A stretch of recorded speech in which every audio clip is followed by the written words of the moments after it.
ओम शांति।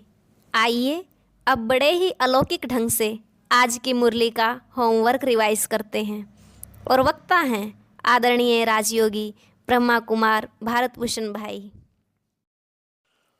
ओम शांति। आज 26 अप्रैल 2019 की मुरली। बाबा ने हम बच्चों को कहा कि बच्चे अपनी खुशी की डिग्री चेक करो। अपनी डिग्री देख सकते हो तुम कितना खुशी में रहते हो। तो हर एक की डिग्री अलग अलग है। किसी की तो चेहरे से खुशी इतनी झलकती, लगता है कि बहुत अबव 90% खुशनुमा, हर वक्त खुशी में झूमती रहती। किसी की डिग्री बहुत कम है, केवल 15-20%। कोई तो हर वक्त ही मुरझाइश रहती। तो आज बाबा ने कितना सुंदर राज बताया। बाबा को याद करने से खुशी भी बहुत होती है। सदैव याद रहें तो खुशी ही खुशी रहे। बाप को भूलने से ही मुरझाइश होती है। बच्चों को सदैव हर्षित रहना चाहिए।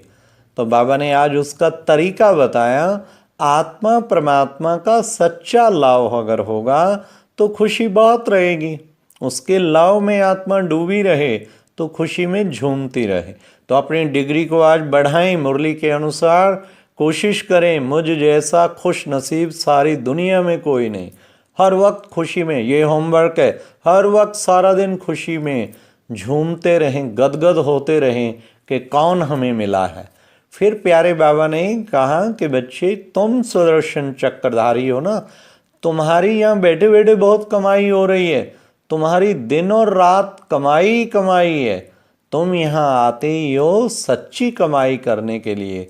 सच्ची कमाई और कहाँ भी होती ही नहीं जो साथ चले। अब देखो कितना गहरी बाबा ने बात कि बच्चे जिस दिन रात हाई पैसा हाई पैसा हाई पैसा, अरे वो साथ चलेगा, तुम्हारे साथ जाएगा। कितने किले जमीन साथ जाएंगे। अभी आत्मा उड़ जाए फुर्र, कितने किले साथ जाएंगे, कितने नोट साथ जाएंगे। साथ जो कमाई जाएगी उस तरफ कितना ध्यान है। तो बाबा ने कहा ये है सच्ची कमाई, रूहानी कमाई। इधर दिन रात तुम्हें ये पुरुषार्थ, जब जब तुम ये रूहानी सच्ची कमाई करते हो, आत्मा समझ के बाबा की याद का, शुद्ध संकल्पों को चलाने का, सेवा का, तो ये सच्ची कमाई तुम्हारी जमा होती जा रही है। फिर बाबा ने कहा बच्चे एक चेकिंग के लिए आज बाबा ने कहा चेक करो क्या बाप की याद में रहे। हर्षी तो खाना खाया।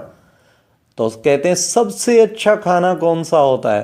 कि सबसे अच्छा खाना होता है जिसमें खिलाने वाले को खाने वाले से अधिक आनंद आ रहा हो, अर्थात इतने प्यार से कोई खिला रहा हो।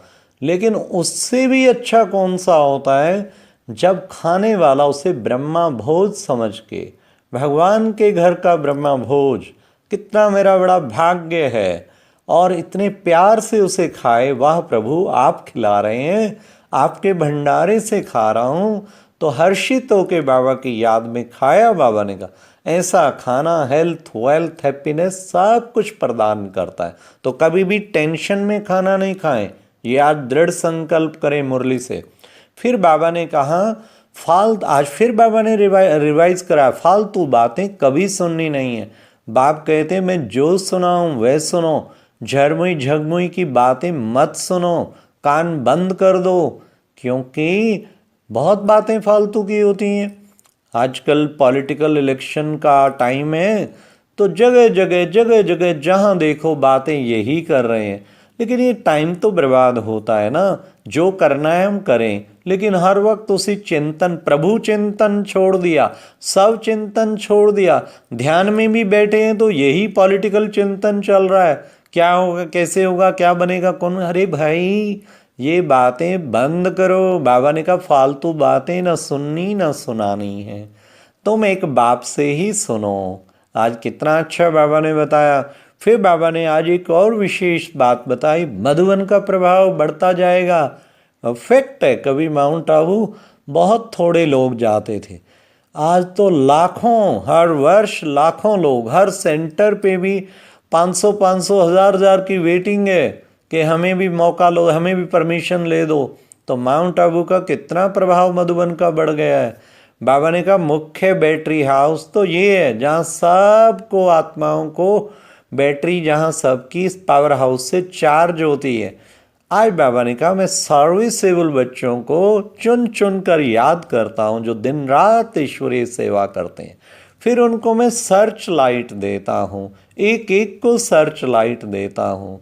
तो सर्विसेबल बच्चे और उनको सर्च लाइट मिले, ये कितना बड़ा भाग्य भगवान जैसे उनकी जिम्मेवारी लिए बैठा है कि बच्चे मैं बैठा हूँ तो चिंता मत कर, मैं बैठा हूँ।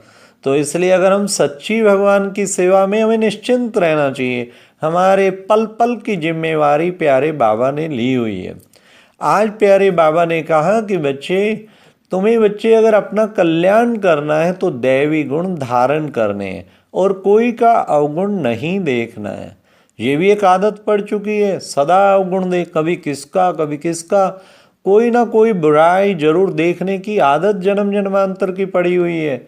इसलिए ये समझ लें, त्रुटि देखी और तपस्या भंग हुई, बुद्धि खराब हुई। इसलिए हमें सबकी विशेषता देखने का अभ्यास डालना है।